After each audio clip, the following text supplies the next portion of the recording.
నమస్తే అండి. Welcome to Rambabu all in one channel. ఈ ఛానల్ ద్వారా ఈరోజు ఎపిసోడ్లో పిత్తి శబ్దాల గురించి చెప్తున్నాను. అసలు టాపిక్ ఏంటంటే పిత్తులు ఏ టైంలో వస్తే ఆరోగ్యానికి మంచిది, ఏ టైంలో వస్తే ఆరోగ్యానికి చెడ్డ అనే విషయం గురించి చెప్తాను.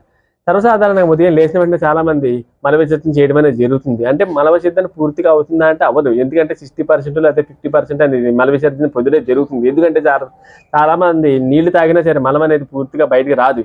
కాబట్టి ఏం జరిగిందంటే ముందు రోజు రాత్రి తిన్నది మలద్వారం ద్వారా బయటికి రావాలంటే మన్నాడు సాయంత్రం కానీ లేకపోతే ఆ మన్నాడు పొద్దున కానీ రావడం బయటికి జరుగుతుంది. ఈ లోపల ఉన్న ఆ మలం గట్టిగా పులిసి ఉండల కింద తయారై గ్యాస్ అనేది ఫామ్ అవుతుంది.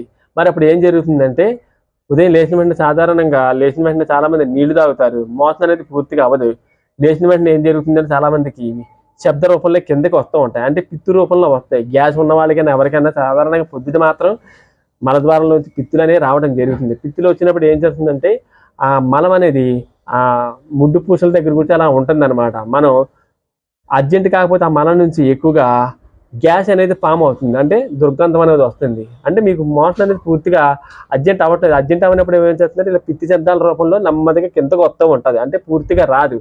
అది పూర్తిగా రావాలంటే పైనుంచి ఏదైనా బలం పడాలంటే వాటర్ లాంటిది ఏదైనా తాగాలి, లేకపోతే ఎనిమి లాంటిది ఏదైనా చేసుకుంటే ఆ మలం అనేది పూర్తిగా బయటకు వచ్చేస్తుంది. మరి ఉదయం ఏ విధంగా పిత్తులు రావడం అనేది ఆరోగ్యానికి చాలా వరకు మంచిదే. పిత్తి శబ్దం కూడా చాలా మంచిదే.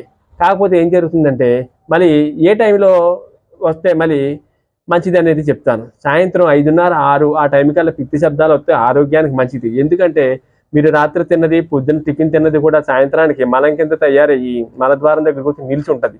నిలిచున్నప్పుడు దాంట్లోంచి గ్యాస్ అనేది ఫామ్ అవుతుంది. గ్యాస్ ఫామ్ అయినప్పుడు అందులోంచి ఈ ఈ కంపు అనేది వచ్చినప్పుడు అది దుర్గంధంలాగా బయటకు వస్తుంది. అటువంటిదప్పుడు ఏం చేయాలంటే సాయంత్రం పూట కూడా ఒకసారి మల విసర్జన చేసుకుంటే ఆరోగ్యానికి చాలా మంచిది. ఉదయం తెల్లవారుజామున లేచిన వెంటనే వచ్చిన పిత్తి శబ్దాలు సాయంత్రం 5:30, 6 గంటల మధ్యలో వచ్చిన 6 గంటల తర్వాత వచ్చిన పిత్తి శబ్దాలు ఆరోగ్యానికి మంచిది. ఎందుకంటే అవి మనం బయటికి రావడానికి ప్రయత్నిస్తున్నాయి, అంటే మల విసర్జన జరగడానికి అవకాశం ఉన్నదని మార్గం అన్నమాట. కాబట్టి మీరందరూ కూడా పిత్తి శబ్దాలు ఎప్పుడు పడితే అప్పుడు రావడం అనేది మంచిది కాదు. మరి ఏ టైంలో పిత్తి శబ్దాలు వస్తే ఆరోగ్యానికి చెడ్డ అనేది నెక్స్ట్ ఎపిసోడ్లో చెప్తాను. ఎందుకంటే భోజనం చేసిన తర్వాత లేకపోతే ఉదయం 9 నుంచి సాయంత్రం మధ్యాహ్నం 2-3 గంటల మధ్యలో వస్తే అది ఆరోగ్యానికి ఏమాత్రం మంచిది కాదు. అది రాకుండా ఏం చేయాలని నెక్స్ట్ ఎపిసోడ్లో చెప్తాను. నా ఛానల్ తప్పకుండా లైక్ చేయండి, కామెంట్స్ రూపంలో తెలియజేయండి, తప్పకుండా సబ్స్క్రైబ్ చేయండి. ఇటువంటి విషయాలు వినడానికి అసలు సిగ్గుపడద్దు, ఎందుకంటే ఇటువంటి విషయాలు మీకు ముందు దొరకవు. కాబట్టి నా ఛానల్ ద్వారా మీ అందరికీ అందిస్తున్నాను. అలాగే విధంగా డ్యాన్స్ వీడియోలు, అలాగే కామెడీ, మంచి మంచి పాటలు కూడా నా Rambabu all in one channel ద్వారా మీ అందరికీ వినిపిస్తాను. తప్పకుండా నా ఛానల్ తప్పక లైక్ చేసి కామెంట్స్ రూపంలో తెలియజేయండి, సబ్స్క్రైబ్ చేయండి. నెక్స్ట్ ఎపిసోడ్లో కలుసుకుందాం. అంతవరకు సెలవు, నమస్కారం.